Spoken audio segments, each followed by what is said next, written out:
My name is Carla Kirkman. I'm 26 years old, and 3 months ago, I thought I understood what love was supposed to look like, what it meant to belong to someone, what it meant to be chosen.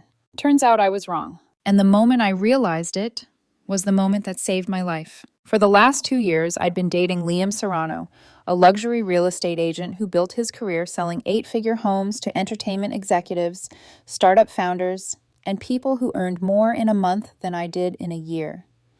He was magnetic, one of those people who could step into a room and, without saying a word, rearrange the energy.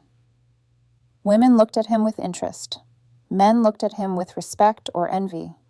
People gravitated toward him like he carried his own gravity field. And for 2 years, I convinced myself that I belonged in that orbit. I met him at a charity gala in Los Angeles, one of those black tie events where wealthy donors pretend to care about causes they'll forget in 2 days. I was there representing the investment firm I co-founded with my college best friend, Tyson Blake.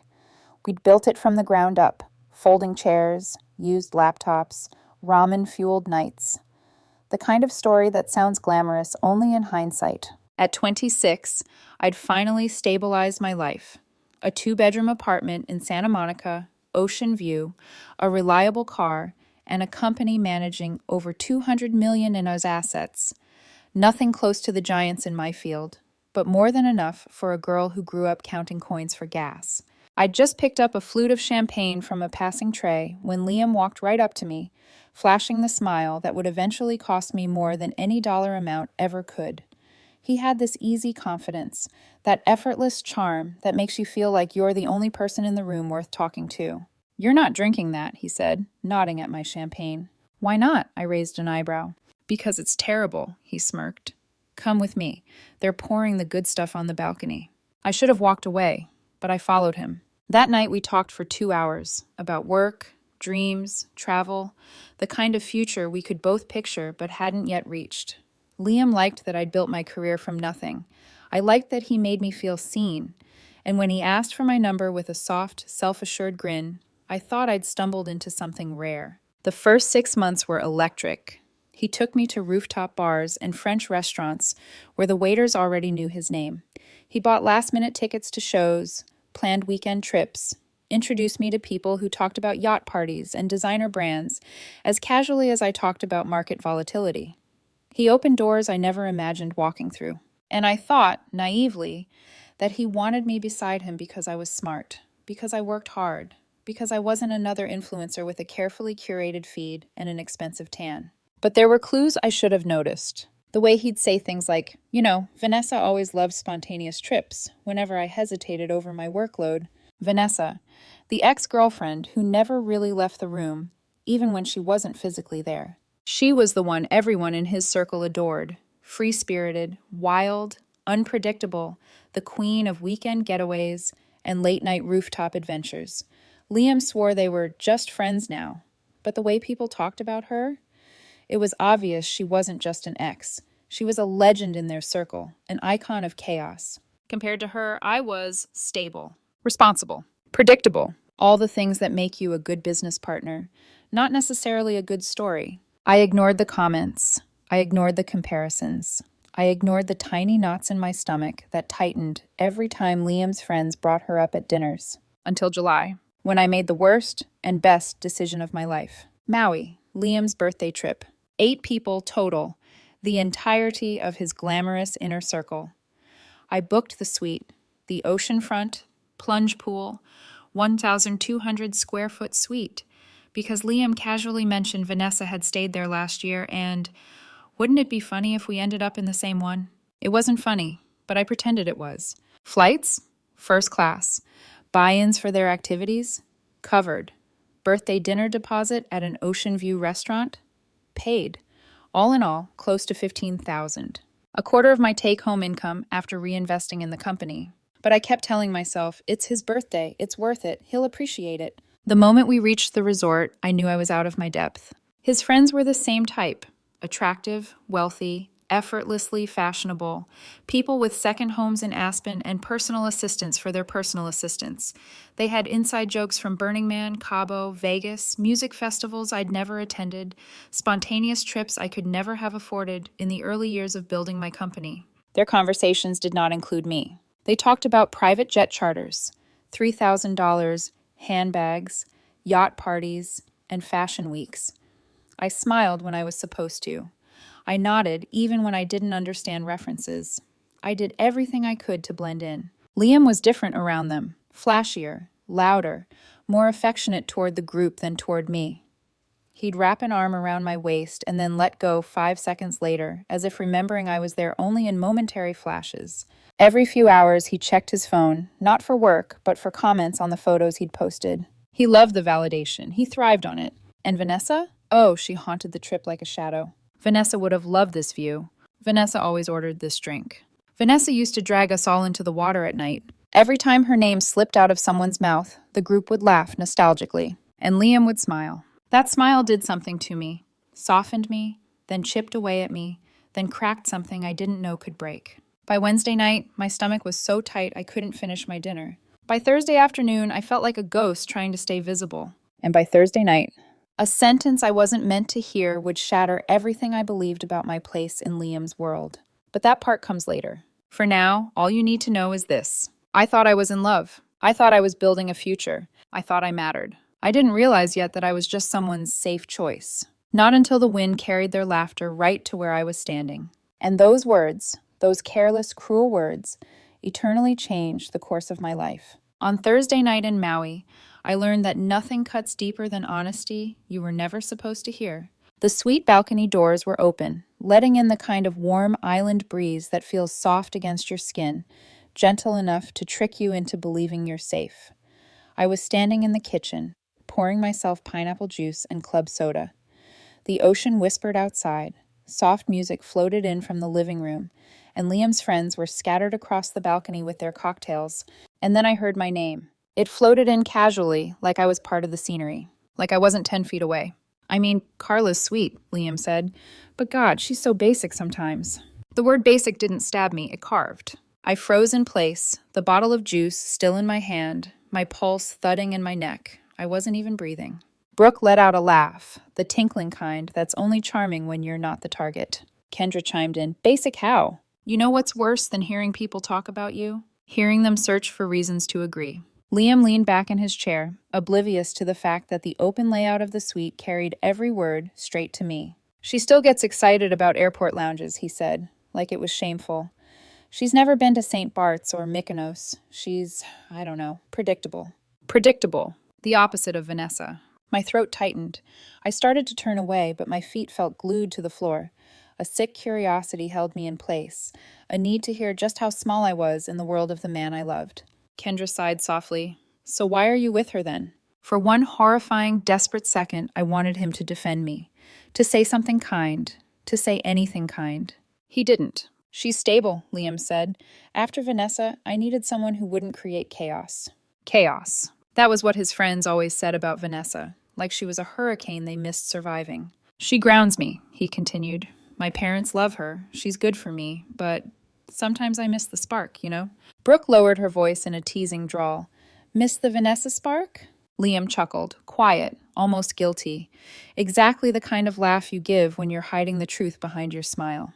And then Brooke delivered the sentence that lit their laughter like a match. So Carla's your safe choice? The phrase didn't sting. It detonated.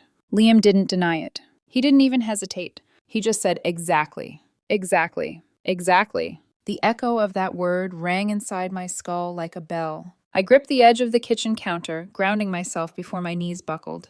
My vision tunneled. My heart hammered so loudly I worried they'd hear it from the balcony. Safe choice. Basic. Predictable. The accountant, except I wasn't even an accountant.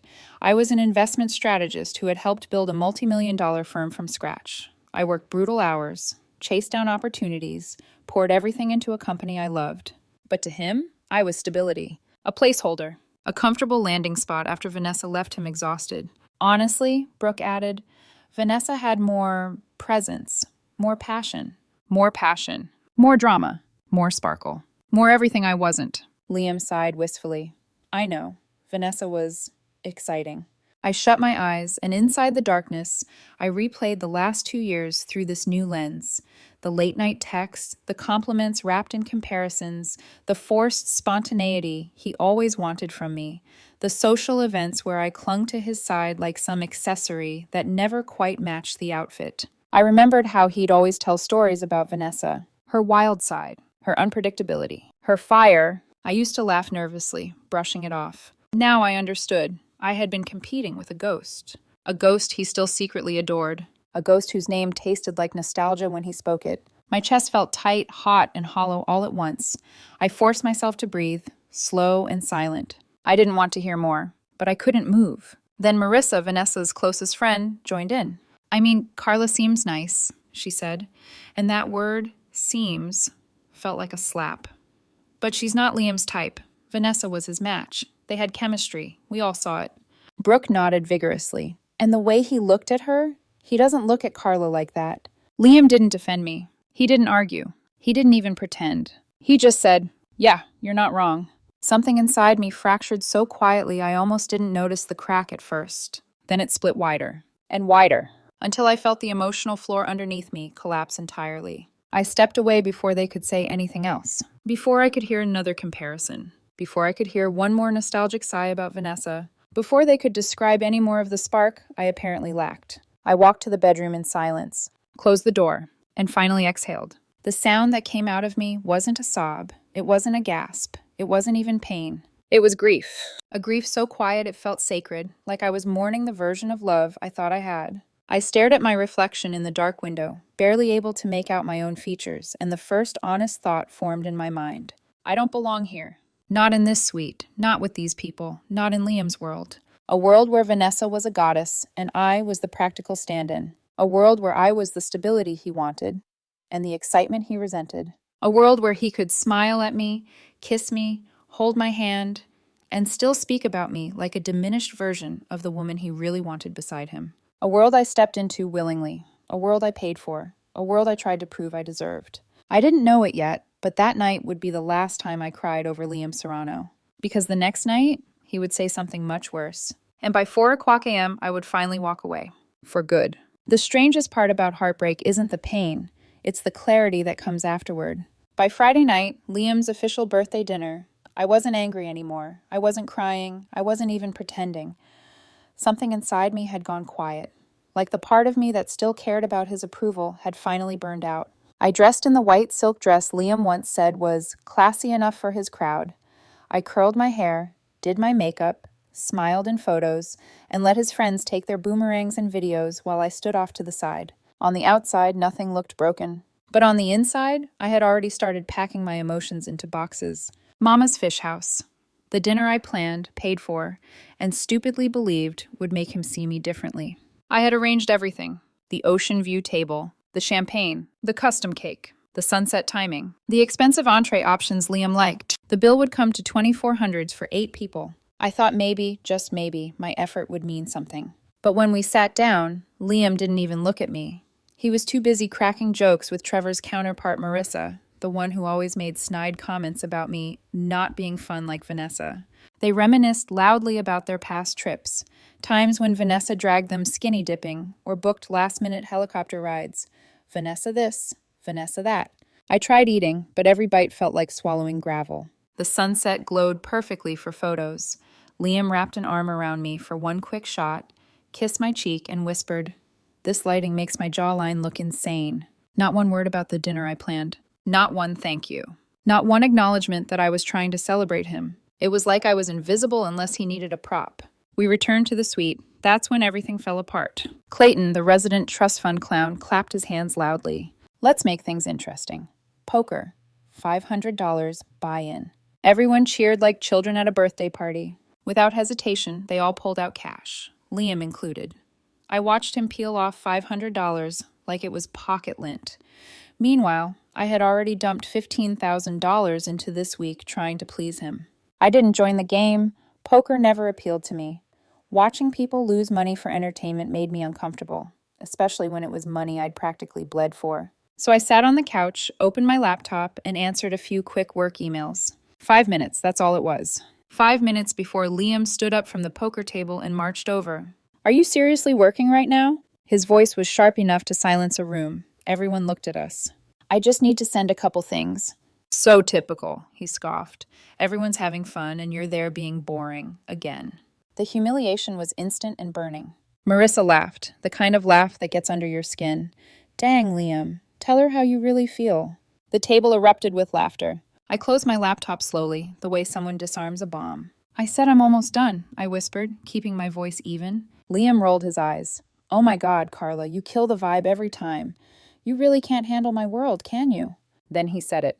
The sentence that shattered any illusion I had left. If you can't handle my world, go home. The room froze. Then, laughter. Not quiet laughter, not polite laughter. Loud, wild laughter. The kind that makes you realize everyone's been waiting for this moment. Waiting for the joke to finally break open. Waiting for me to be the punchline. But something strange happened inside me. I didn't cry. I didn't shout. I didn't defend myself. Instead, a calmness washed over me. Pure, intoxicating clarity. The kind that only comes at the end of a story you've been denying for far too long. I stood up slowly. The laughter died. I looked right at Liam, really looked at him, and for the first time, I saw him without the haze of love, without the glamour, without the fantasy. I saw a man who needed attention like oxygen, a man who admired Vanessa more than he ever admired me, a man who used me like a seat cushion, comfortable, stable, unchanging, a man whose world didn't even have space for me. And I felt nothing.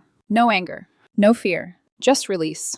All right, I said, and I smiled, calm, almost peaceful. They thought I was joking. Clayton smirked.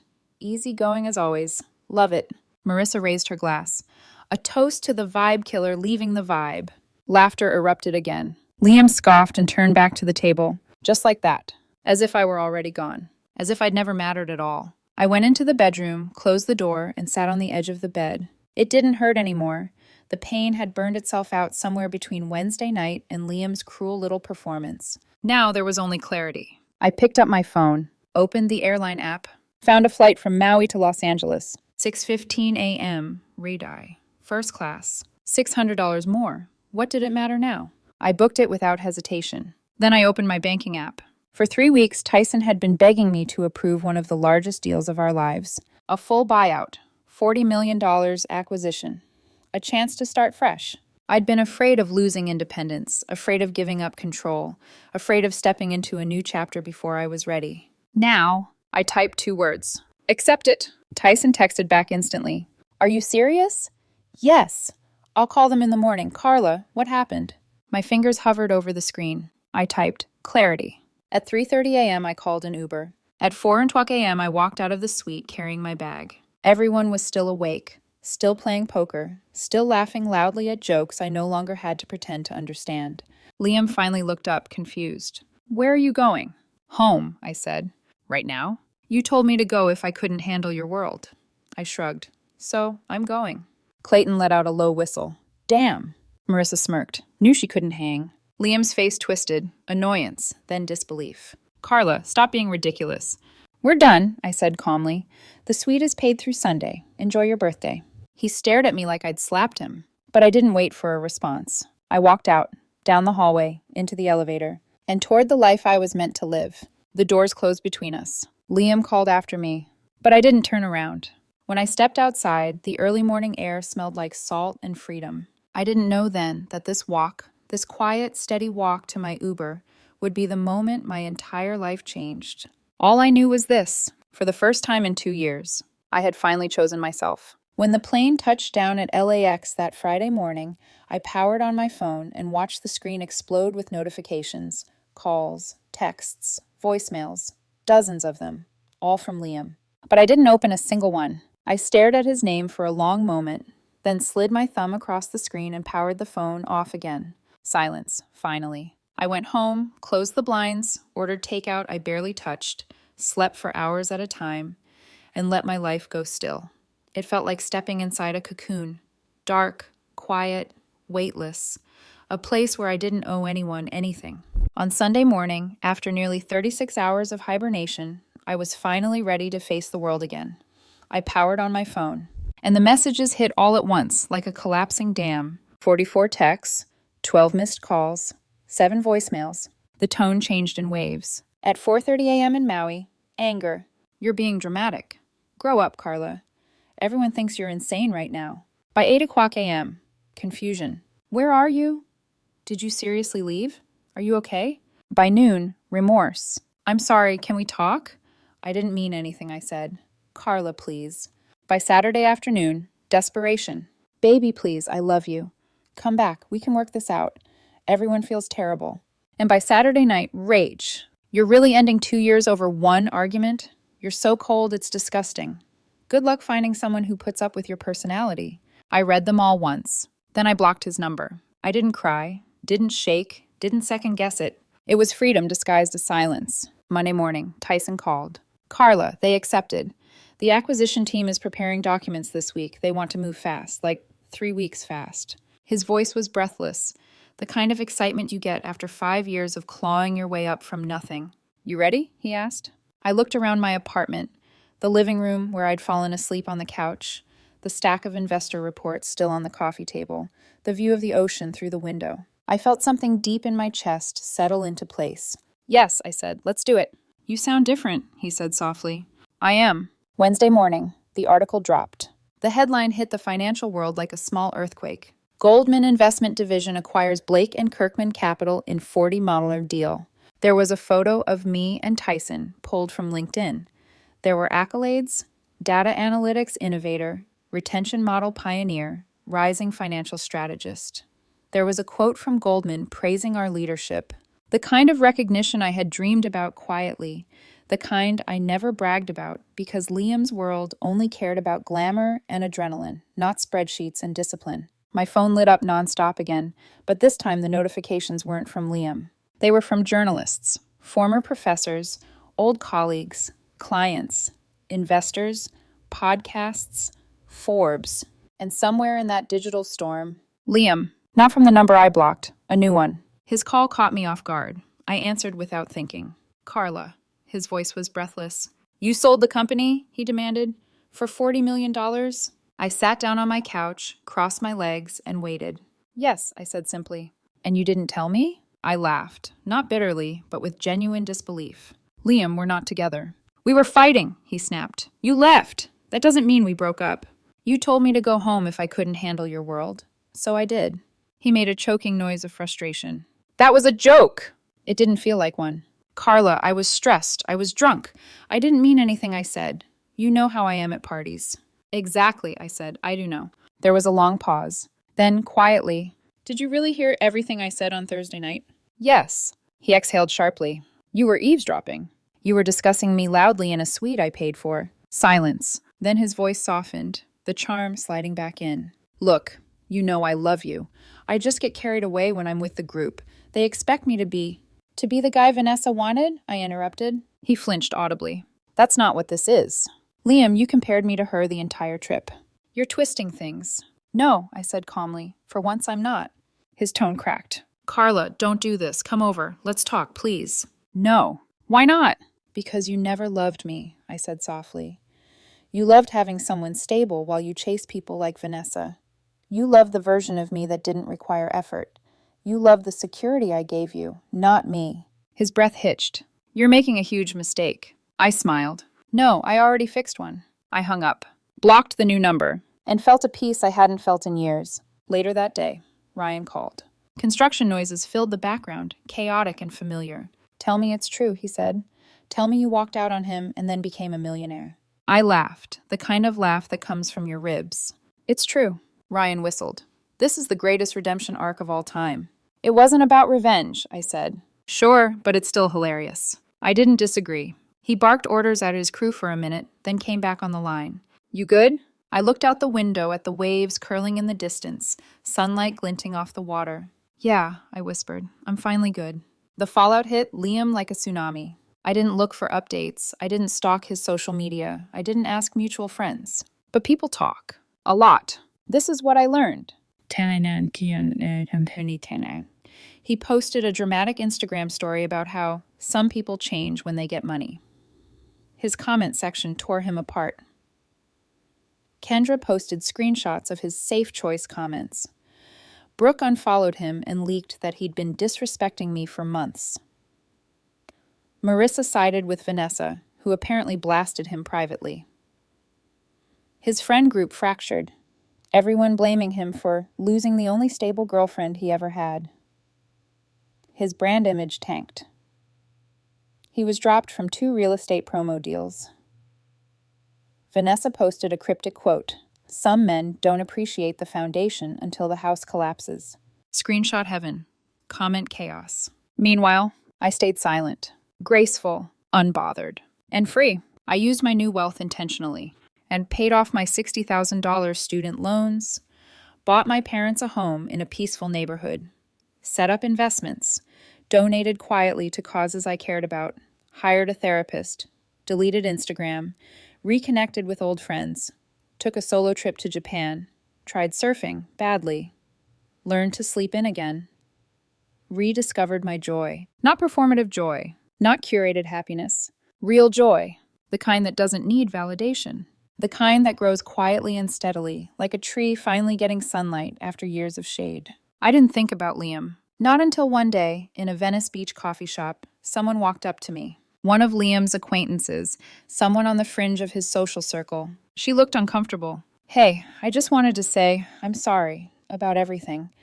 A lot of us didn't know how he talked about you. And after the acquisition news, everything blew up. He lost a lot of support, brand deals, friends. People sided with you." I sipped my latte. I'm not looking for a victory. "I know," she said softly. "That's why you won." I didn't respond. I didn't need to. Because the truth was simple. I wasn't proud of what happened to Liam, but I was proud of what happened to me. The thing nobody tells you about choosing yourself is that peace doesn't arrive loudly. It comes soft, quiet, like the sun rising through gray clouds you didn't even realize were blocking the light. 3 months after leaving that suite in Maui, I had settled into a version of life I didn't know I deserved. A life where I wasn't performing. A life where I wasn't being compared to someone else's chaos. A life where I wasn't twisting myself into a shape that fit someone else's expectations.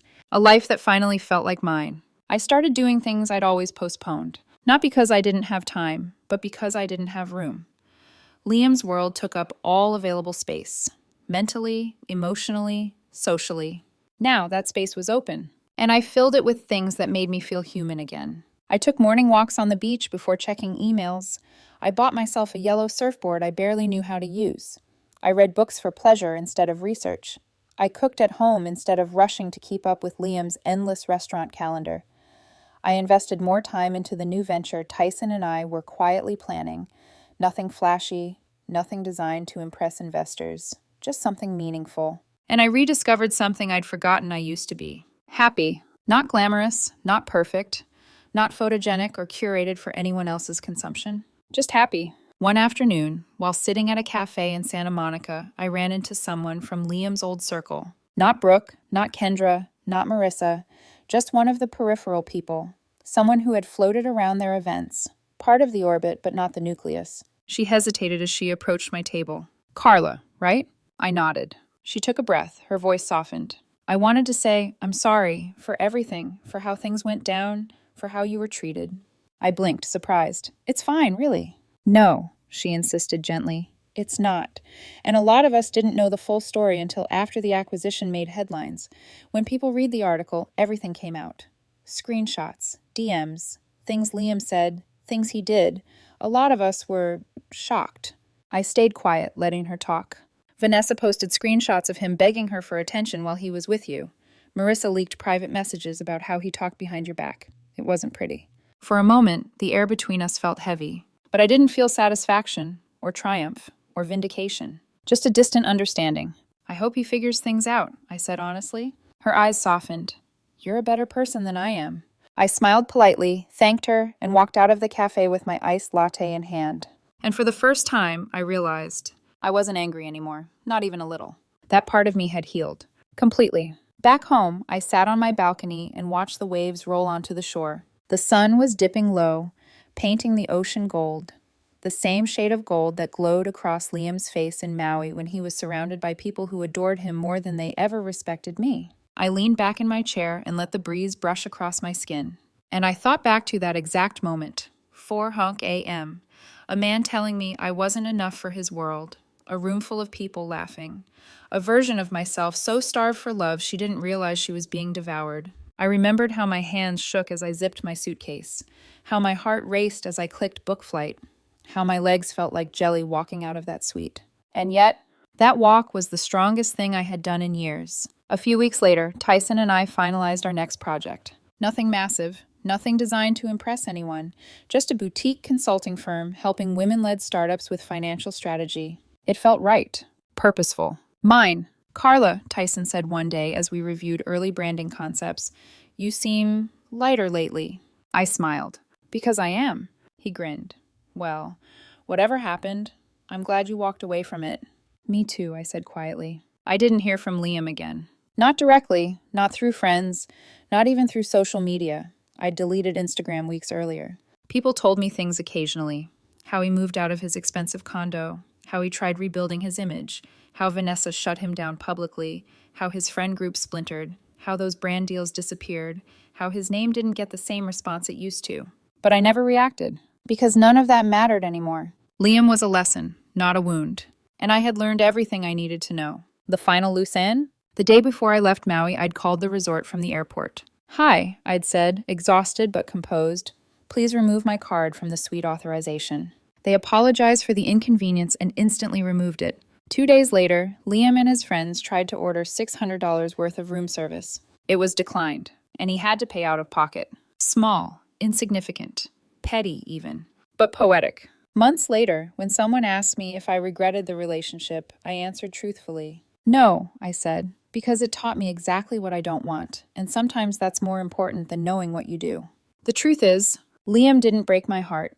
He cleared space for a better version of me to take root. He showed me the difference between being chosen and being valued. He taught me that stability is not a consolation prize, it's a strength. And walking away, listening to that quiet, trembling voice inside me at 4 Honuc a.m.